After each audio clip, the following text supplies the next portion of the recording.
Imagine you are an aspiring filmmaker, even taking part in your high school film's research club, when one of your fellow classmates asks you to film her swimming. She likes your footage and asks you to religiously film her for the next 2 days, including going to the bathroom, bathing, and sleeping. You might even convince yourself it's strange, but harmless. Right? That is, until the second day, and you are asked to follow the girl and her boyfriend, a guy who bullied you in the past. The date is fine, but you feel like you're looking through glass. You are only a watcher. When it starts to get late, the date climaxes in a dirty, abandoned factory as the two begin to do the deed, and you continue to film them. This should be strange, gross, and uncomfortable, but you can't help but think, this is boring. And it's at that moment, blood splatters across your face.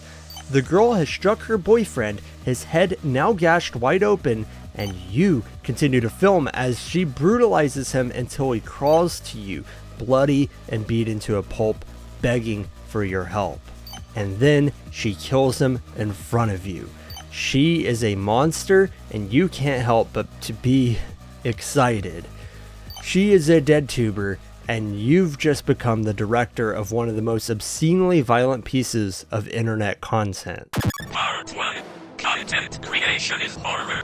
Let's set the record straight. DeadTube is offensively bad, like ruining your day kind of bad, yet it remains so viscerally uncomfortable in the way it blurs the line between fiction and reality. The story follows an arc-by-arc structure, with each one focusing on a different aspect of making internet videos and live streams, usually of the violent and sometimes sexual variety.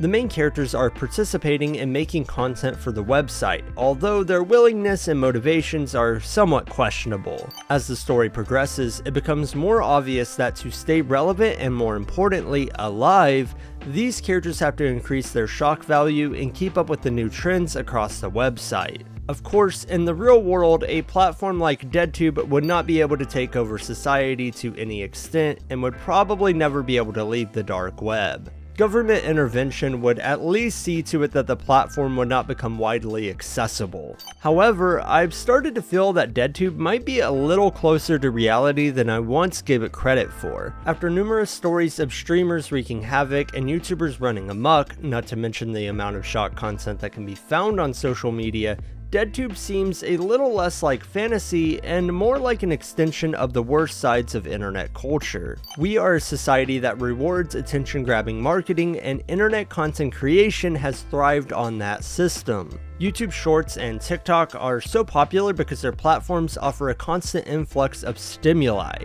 Over time, people become bored of seeing the same thing over and over. For YouTubers, that means one thing. You have to grab your audience's attention with impressive thumbnails and catchy titles, while making the topic consistently gripping. To the most extreme degree, while still remaining harmless, MrBeast has cultivated the perfect cycle of catching the attention of those who see his videos in their feeds and keeping their attention with absurdly fast pacing and, more relevant to DeadTube, pushing the limits of what could be expected of a YouTube video. Of course, this does impact other content creators, and that's the source of these news articles of pranks going horribly wrong, IRL streamers being public nuisances, and Logan Paul filming a body in a forest. It's all a game of seeing how far reality can be pushed, all to garner the attention of the everyday audience that lives vicariously through these videos. This is why DeadTube is so fascinating to me. It was released in 2014, and that might have been the perfect window for a story about what is essentially diabolical YouTubers doing crazy shit for views and a system that rewards shocking content. It is a poor excuse for a story, yes, but I think its commentary on where social media, content creation, and YouTube were going to be heading was surprisingly on point, if a bit exaggerated,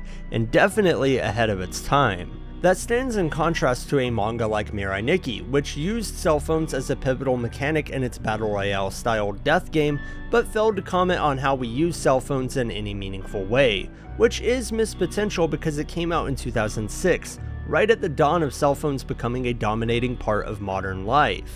At the very least, DeadTube makes the effort to make a social commentary that was relevant to the time that it was released. Even as the story has evolved over the years, technologies that hardly existed at the time have been implemented. There's been VTubers, and the current arc has something to do with a cryptocurrency. I haven't read enough to know exactly what's up with that, but I can at least say that it's interesting. New technology and trending social media has had a noticeable impact on the long-term direction the manga has taken. It evolves alongside technology and social media in a way that's pretty cool. Part 2. DeadTube is awful. Now, take everything I've said and throw it out the window because DeadTube is not some insightful meditation on modern society.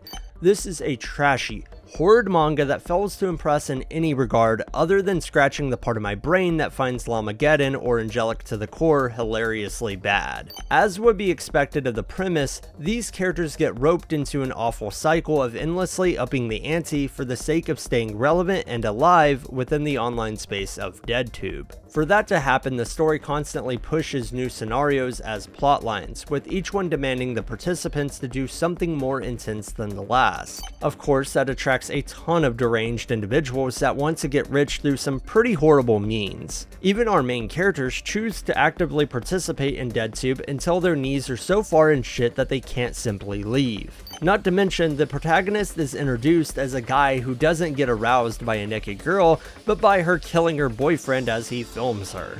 He is no better of a person than all the other awful people contesting in DeadTube, as he becomes nearly addicted to making the most extreme films possible until he can shut down the platform himself. One of DeadTube's most heinous and honestly damn near evil moments is in chapter 13. There is a character that is around for this one singular chapter who wants to unalive himself, so he talks to the film club. They agree to film the event, but not before first giving him an illusion of a happy life.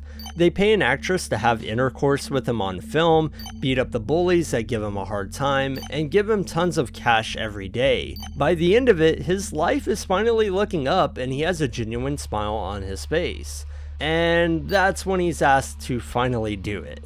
He is offered one last chance out of it, but he decides to put on an exploding collar because everything presented to him was a lie.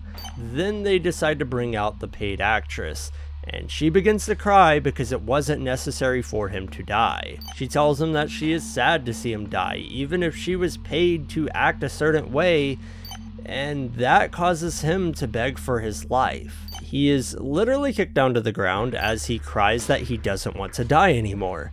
The main character stands by and films him with zero emotion. All he can say after the filming is done is that it was boring. DeadTube is needlessly cruel for no reason other than to push how morally bankrupt these people are. I find zero enjoyment in moments like this, not because it's overly dark, but because there's no humanity to it. For as much as I think some content creators have been truly awful people, this is such a blown out representation of YouTube's worst qualities that the worst of the worst YouTubers are still not as bad as the main character of DeadTube, who is an unbelievably horrible character. This is not how you should ever write a main character, even if they are supposed to be morally deplorable. There's nothing being said here about YouTube or online content creation. All it's saying is that the main character is just the worst piece of shit alive.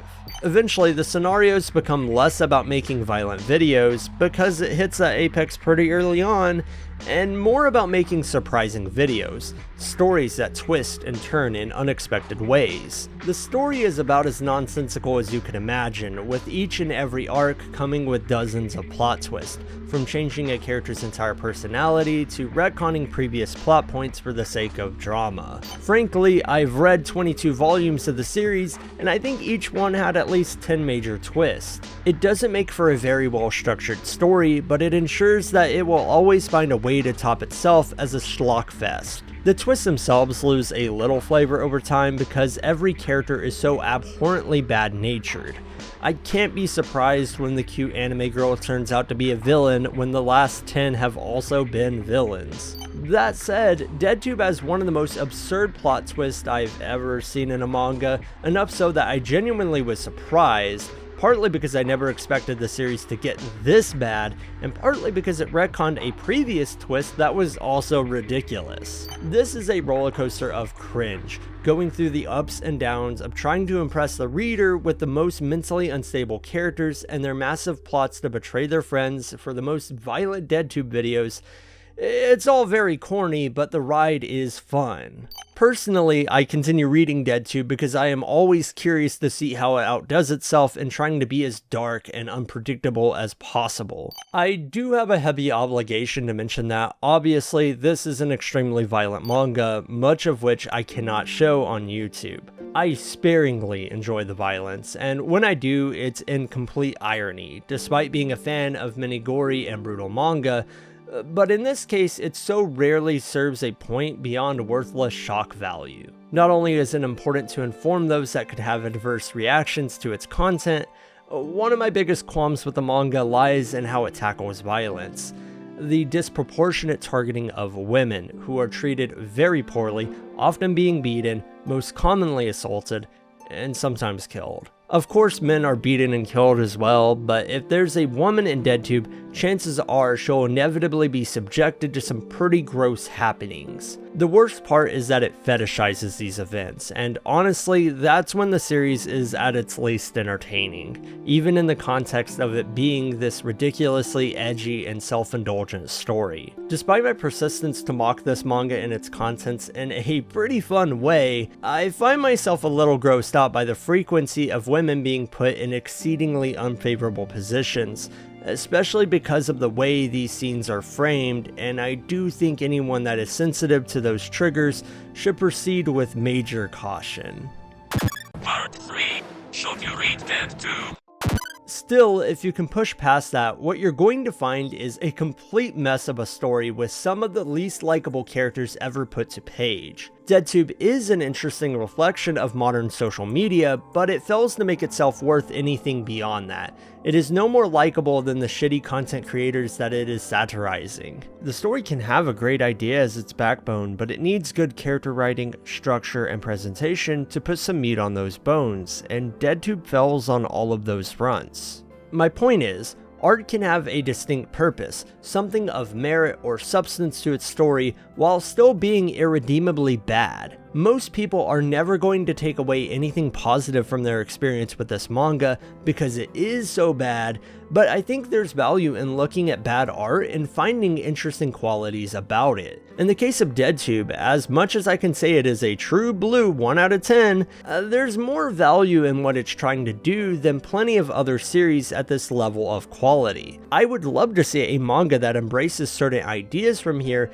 and implements them into a better story. I personally think it would be more interesting if, within this awful and violent platform, the main character could find a way to overthrow it by means other than becoming the worst of it all, maybe by being a commentary channel that takes down the biggest creators. I don't know, man. Something other than whatever the hell is going on here. As it stands on its own, do I recommend you read DeadTube? Well, for most people, heavens no. This is the kind of manga that only people who show Mars of Destruction to all of their friends, yes I do that, will find something to enjoy in it. This manga sucks. It's so poorly written and needlessly offensive, with not a single character worth following. Don't waste your time reading it unless you think you'll be entertained by how much it sucks. Hey, as always, thanks for watching the video. I know my upload schedule has been a little bad lately. I made some upgrades to my PC now though, so hopefully video editing won't be such a nightmare anymore and we can get back to some more frequent videos.